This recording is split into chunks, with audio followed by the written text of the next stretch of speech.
네, 반갑습니다. 마르스 김동석의 리얼 주식입니다. 오늘 마르스 김동석의 리얼 주식은 삼성전자 상승 랠리 결정적인 이유입니다. 삼성전자가 왜 우상향이 나와주고 있는지 또는 어디까지 올라갈지 오늘 한번 자세하게 좀 주관적인 생각을 빼고 좀 객관적으로 계산을 해보자 해서 가지고 왔으니까 영상 끝까지 꼭 시청해 주시길 바라겠습니다. 최근에 댓글로 응원해 주시고 댓글로 많이 달아주시는 거 너무너무 감사하고요. 앞으로도 댓글로 좋은 얘기 많이 해주시면은 제가 더 열심히 노력해서 영상 준비하도록 하겠습니다.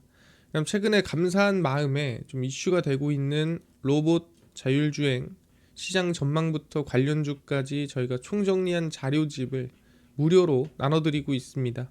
이 자료집 받고 싶다 하시면 영상 끝까지 꼭 시청하시고 오늘 영상 바로 시작하겠습니다.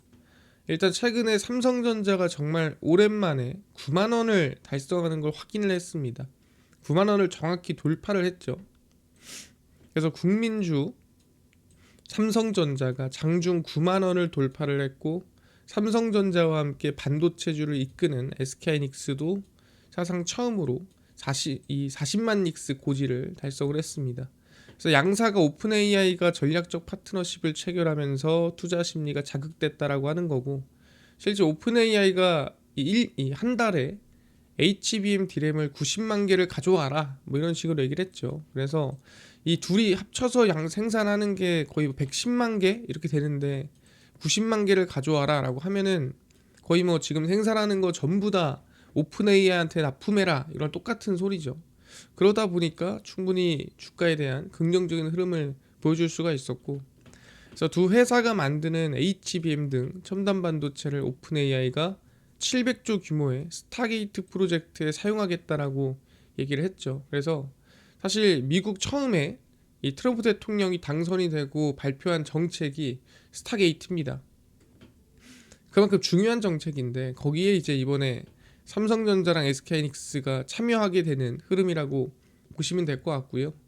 그래서 주가 상승으로 이 회장의 주식 가치는 20조를 돌파를 했고, 지난 16일에 19조를 돌파한 지 약 2주 만에 또 20조를 돌파했다라고 보시면 될 것 같습니다. 그래서 사실 삼성전자의 기세가 정말 강합니다. 단기간에 이렇게까지 끌어올릴 수 있을까 싶을 정도로 강한 상승이 나오고 있죠. 근데 중요한 건 왜 오르냐는 거죠. 그래, 좋은 거 알겠어. 주변에서 뭐 이런저런 이유로 올라간다. 저게 좋다, 이게 좋다. 뭐 이런 이유가 있다라고 하는데 사실 이거에 대해서 명확하게 뭔가 꼬집어서 이렇습니다, 저렇습니다. 좀 쉽게 얘기해 주는 사람이 없어요. 그래서 제가 오늘 좀 정리를 해드리려고 합니다. 바로 반도체 사이클이란 얘기를 하는데, 사이클이 언제 생기냐, 또 반도체 사이클이 나오는데 언제 주가 상승이 이어지냐, 이게 상당히 궁금할 것 같습니다. 그래서 2011년에서 2012년 이 당시 사이클이 시작이 되고요. 인텔의 샌디 브릿지라는 게 출시가 됩니다. 이게 뭐냐면은 서버용 CPU예요. 그러니까 우리가 지금 항상 서버다 또는 데이터 센터다 그러면 뭐 생각해요? AI 가속기, 정확히 말하면 GPU를 생각합니다. GPU라고 한다면 우리가 뭐 지금 B200, 뭐 H100 이런 걸 사용한단 말이에요. 근데 이거를 모든 서버에 사용하냐? 그렇지가 않아요. 이거는 우리가 첨단 AI라든가 아니면 데이터 처리를 많이 하는 데다가 GPU를 사용하는 거고, B200, H100 같은 거를. 근데 우리가 그냥 저장이라든가 아니면은 일반 범용 데이터를 처리하는 데까지 B200을 쓰는 거는 손해라는 거죠. 그러니까 원래 서버라는 거는 특히 이 당시에는 이렇게 AI처럼 대용량의 데이터를 한순간에 또 실시간으로 처리하는 일이 많지 않았습니다. 그러다 보니 이 당시에는 이제 서버용 CPU가 항상 메인으로 이어지던 부분이었고, 그래서 인텔의 서버용 CPU 샌디 브릿지가 출시가 되면서 데이터 센터 서버의 대규모 교체가 일어납니다.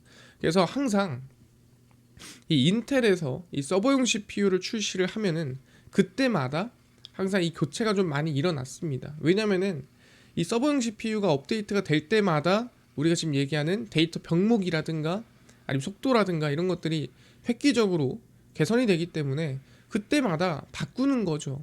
그래서 그때마다 이 같이 이 서버용 CPU가 업데이트 될 때 메모리 반도체도 같이 업데이트가 되고 같이 교체가 되는 그런 이 흐름들이 만들어졌다라고 보시면 될 것 같습니다. 그래서 2011년에서 2012년도에 그래서 반도체 상승 랠리가 한번 이어졌고요. 그 다음에 2014년에서 15년입니다. 여기서 또 아까 얘기한 서버용 CPU 하스웰이 출시가 됩니다. 그래서 서버들이 3, 4년의 교체 주기를 맞았고 이 하스웰이 출시가 되면서 DDR4가 이번에 처음으로 출시가 됩니다. 이 DDR4라는 건 아시겠지만 메모리 반도체 이 세대죠. DDR1이 1세대, 2가 2세대, 3이 3세대, 4가 4세대입니다. 그래서 지금은 DDR5까지 나왔죠. DDR4 D램이 도입이 되기 시작하면서 교체 수요가 크게 늘어났습니다. 그래서 서버도 바뀌면서 이젠 DDR4까지 바뀌면서 이 당시에 좀 크게 좀 성장이 나왔다라고 볼 수 있는 거예요. 그러니까 이런 식으로 이 서버 교체 주기에 또 새로운 내용들이나 새로운 어떻게 보면 교체가 이루어지는 경우가 있습니다. 그래서 겹치면은 좀 강하게 올라가는 편이에요. 그리고 그 이후에 언제 2017년에서 2018년입니다. 이때는 이 서버가 나오진 않습니다. 근데 뭐가 나오냐면은 그냥 슈퍼사이클, 정확히 말하면 신기술이 등장하면서 이 서버를 증설해야 되고 서버가 늘어나야 되는 상황이 만들어지게 됩니다. 근데 이 당시에 무슨 신기술이 만들어졌냐? 우리가 정말 역사적으로 되게 놀랍고 우리가 이렇게까지 기술력이 좋았어라고 두 눈으로 확인했던 시기가 있는데 그때가 바로 이 바둑에서 이세돌 구단이 알파고한테 패배하는 모습을 실시간으로 목격한 날입니다. 이게 그냥 진 것도 아니고 거의 한 번 빼고는 전부 완패를 해버렸죠. 그러다 보니까 이제는 AI가 여기까지 왔구나, AI가 여기까지 올라왔구나 하면서 그 당시에 우리가 알파고 충격을 느낀 그 시기라고 보시면 될 것 같습니다. 그래서 그 당시에 정말 많은 기업들이 AI에 투자하고 AI 개발하고 AI를 어떻게든 좀 해보려고 하면서 이 클라우드라든가 우리가 흔히 알고 있는 서버가 많이 필요하게 됐습니다. 우리가 기존에 얘기했던 이 범용 CPU, 범용 서버에서 이제는 우리가 데이터를 많이 처리하고 한순간에 빠르게 실시간으로 필요한 AI로 넘어가는 시기가 이때였다라는 거죠. 그래서 이 당시부터 이제 반도체 이 당시 사이클이 한번 시작이 됐고요. 그 다음에 2020년, 21년에 이제 다시 한번 더 이 비대면 원격 근무 사용자 폭증으로 데이터 센터 서버 용량 증설이 시작이 됐습니다. 그래서 서버 CPU는 여기까지 바뀌었고 그 다음에 여기는 사실 서버용 CPU보다는 신기술이 등장하고 세상이 바뀌면서 서버가 증량이 이 서버가 더 크게 많이 필요했고 하다 보니까 이 두 번의 상승 랠리가 이어졌다라고 보시면 될 것 같고요. 자, 이 다음에 상승 랠리가 언제 이어졌냐라고 한다면 그게 이제 2023년 1월입니다. 이게 뭐냐면은 인텔의 사파이어 래피드 그 다음에 나온 서버용 CPU예요. 아까 얘기했죠. 서버용 CPU가 출시가 되면은 그 다음에 많은 사람들이 바꾼다 그랬어요. 왜냐면 아까처럼 AI를 쓰는 정말 이 첨단 이 서버를 사용하는 GPU를 사용하는 서버도 있지만 범용 서버도 엄청 많다 그랬죠. 범용 서버들은 인텔 사파이어 래피드처럼 서버용 CPU가 새로 출시가 되면은 교체라는 게 맞아요. 그래서 2023년 1월에 출시로 교체 수요가 증가하고 그러면서 어떻게 됐습니까? 삼성전자가 바닥 찍고 추세 전환하기 시작하는 시기가 이때예요. 한참 하락 랠리가 이어지다가 저점 찍고 반등하는 시기. 그게 2023년 1월입니다. 왜냐하면 사파이어 래피드가 출시한다 했는데 이게 엄청나게 미뤄졌어요. 계속 21년 말에 출시한다, 22년에 출시한다, 2022년 말에 출시한다 그러다가 2023년 1월에 출시한 거예요. 누가 봐도 텀이 길잖아요. 누가 봐도 텀이 한 21년도에는 출시가 돼야 되는 상황인데 안 된 거죠. 그래서 이게 언제 미뤄지다가 2023년 1월에 출시가 됩니다. 그리고 추가적으로 뭐까지 이어져요?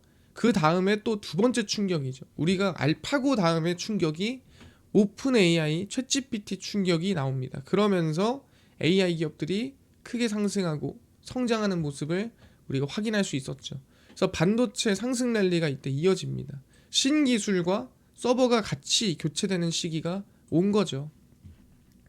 그래서 매번 반도체 사이클은 범용 서버 교체와 더불어 신규 첨단 반도체 수요가 증가하면서 영향을 받았습니다. 그러니까 추가적으로 수요가 없더라도 새로운 서버가 나왔어? 그럼 교체해야지 할 때 이제 메모리 반도체랑 같이 교체를 하니까 수요가 나왔었는데 추가적으로 새로운 신기술이 나오거나 또는 새로운 상황이 바뀌면서 애초에 추가 수요가 늘어나면서 성장하는 경우가 있었다라는 거죠. 근데 이 두 가지가 합쳐지면은 더 큰 상승이 이어지는 건데, 사이클로 봤을 때는 2017년에서 18년 이뤄졌던 알파고 AI 이슈에 플러스 신기술이 크게 나왔으니까 추가적으로 2023년에 범용 서버 교체 수요가 함께 동반됐다라고 판단합니다. 그러니까 서버 교체도 이번에 들어가고요.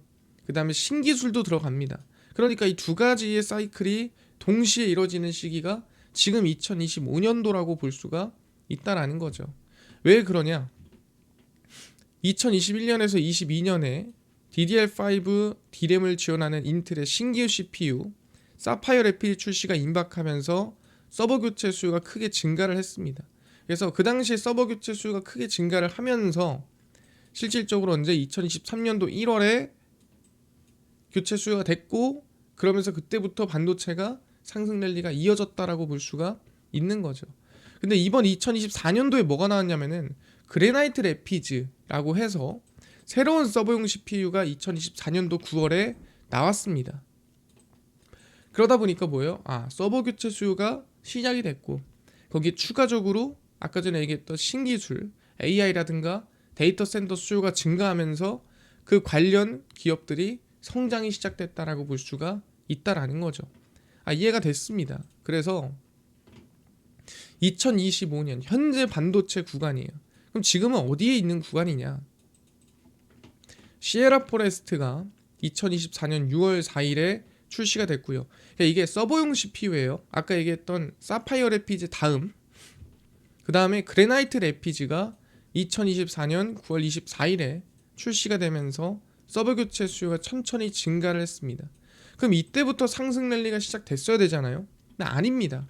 왜냐면 2024년 6월 9월에 시장이 어땠냐면 삼성전자가 이렇게 떨어졌거든요. 근데 왜 이렇게까지 떨어졌냐 물어볼 수 있을 것 같아요.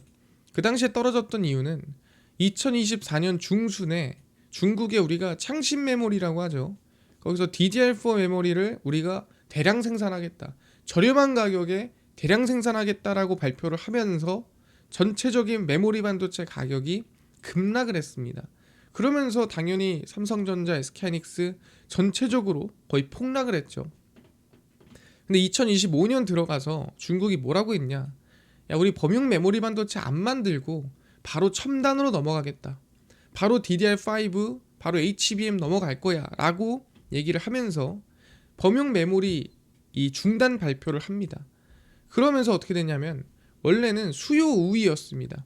뭘 살까 해서 수요 필요한 사람들이 골랐다면은 이제는 생산량 자체가 줄어들어 보니까 어떻게 돼요? 공급하는 사람들이 우위로 바뀝니다. 나 누구한테 공급할까? 왜냐면 생산 라인은 제한적이죠. 왜? 다 첨단 반도체로 바꿨으니까. 근데 지금 생산량은 적어. 그래서 필요한 사람은 많아. 왜? 서버 교체가 이루어지니까. 그래서 공급자 우위로 전환되고 D램 가격이 상승하기 시작합니다. 그래서 데이터 센터 대규모 투자에 범용 메모리 반도체 공급 제한에 수요가 증가를 하면서 D램 가격이 상승 랠리가 이어지고 반도체 사이클이 지금까지 왔다라고 생각하면 될 것 같아요. 그래서 여기까지가 여러분들이 왜 반도체 사이클이 이번에 이어졌는지, 왜 반도체 사이클이 언제 나오는지 확인할 수 있을 거라고 생각합니다. 그러면은 지금 가격은 어딨냐? 현실적으로 지금 그럼 높은 거야? 낮은 거야? 지금 가격이 어떤 거야? 이걸 일단 확인해 봐야겠죠.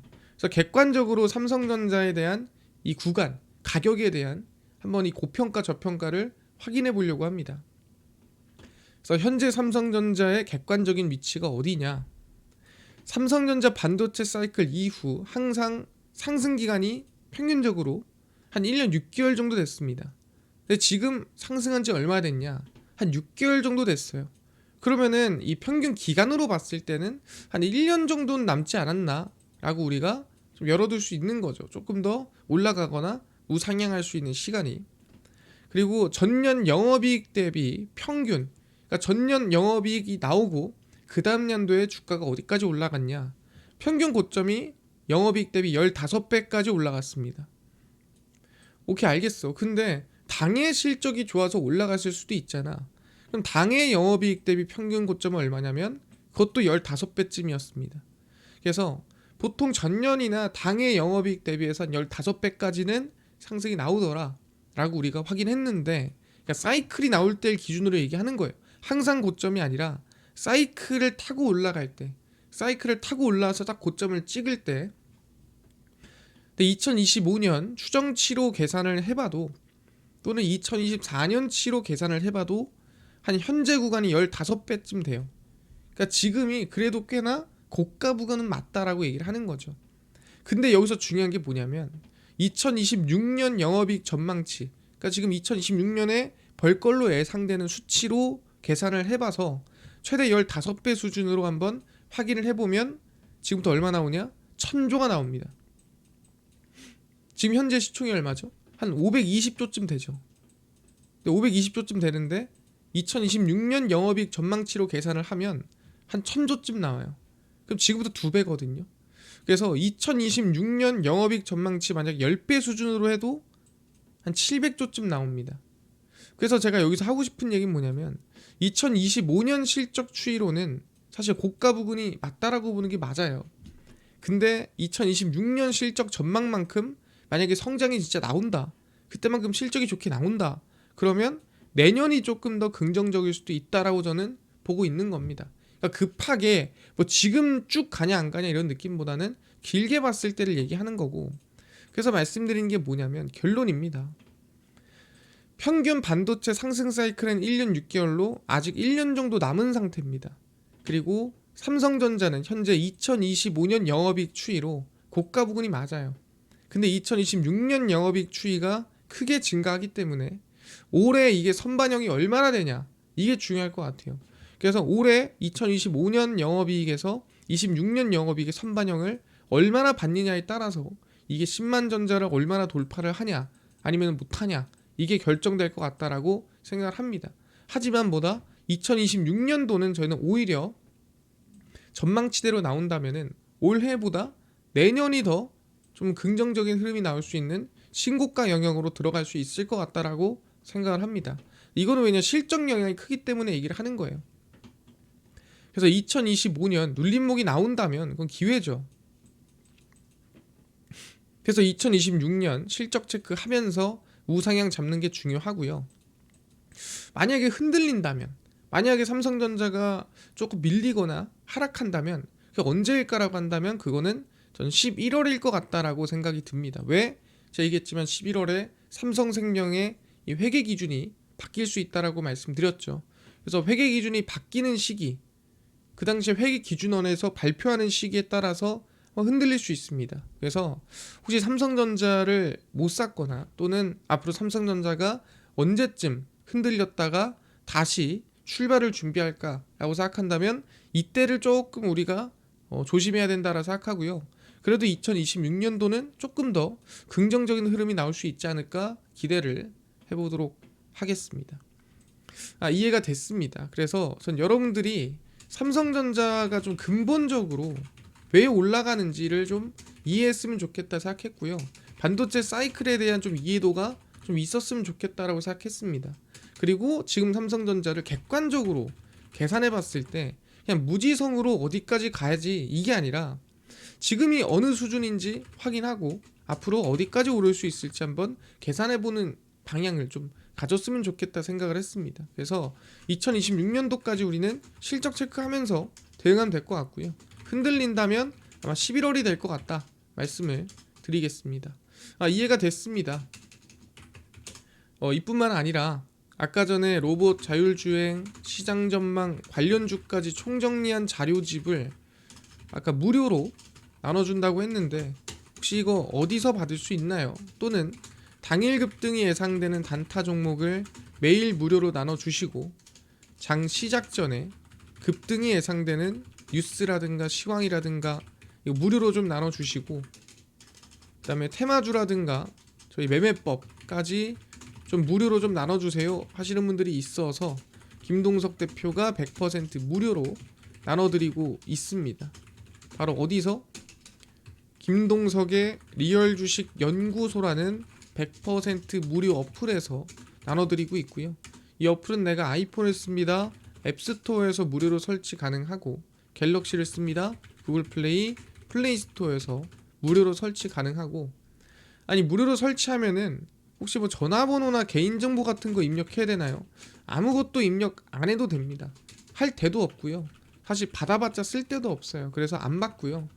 그 대신에 저희는 이 여러분들이 어플에 들어와서 제가 어플에 중요한 글을 쓰면은 푸시 알람을 쏘거든요. 그럼 중요한 글이 필요하니까, 알람이 필요하니까. 그럼 여러분들은 그 알람에 대해서 뭐 허용하시겠냐, 승인하시겠냐 하면은 그 허용만 해주시면 될 것 같습니다. 그래야 중요한 글을 썼을 때 알람이 갑니다. 그래서 앱스토어, 구글 플레이, 플레이스토어 접속하신 다음에 뭐라 검색하냐, 김동석의 리얼 주식 연구소라 검색하시고요. 이 어플 검색하면 이렇게 100% 무료로 설치가 가능합니다. 그리고 저희는 이 금융감독원의 정식 인가를 받은 투자자문사입니다. 그래서 믿으셔도 되고요. 그래서 어플을 설치를 하고 나면은 이렇게 어플이 화면에 뜨게 됩니다.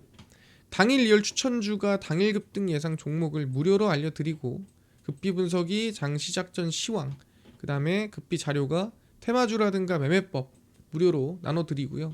아까 얘기했던 로봇, 그 다음에 자율주행, 저희 시장 전망 관련주 자료집 어디서 무료로 받을 수 있나요? 리얼 추천주 누르시고요. 들어가시면은 저희가 트럼프 정책 독점수의 리포트 해가지고 올려놨습니다. 맨 밑에 하반기 로봇 자율주행 핵심 자료집, 그 다음에 AI 소프트웨어, 반도체 테슬라, 저 시장 전망 관련주 자료집 다 무료로, 전부 다 무료로 나눠드리니까 꼭 받아가시고요. 뿐만 아니라 저희 리얼 추천주에서는 저희 10월 2일, 1일, 30일, 29일, 26일 추천주도 매일매일 무료로 나눠드리고 있고요. 저희 급비 분석은 장 시작 전 시황입니다. 해외 증시부터 국내 이슈까지 저희가 장전에 매일매일 무료로 정리를 해드리고 있고요. 급비 자료는 당일 있었던 이슈 관련주 장마감하고 무료로 정리해드리고 있습니다. 그래서 김동석의 리얼 주식 연구소 저희가 100% 무료로 운영하는 어플입니다. 계속 무료로 운영할 거예요. 그러니까 종목 시황 테마주 다 얻어가시고요.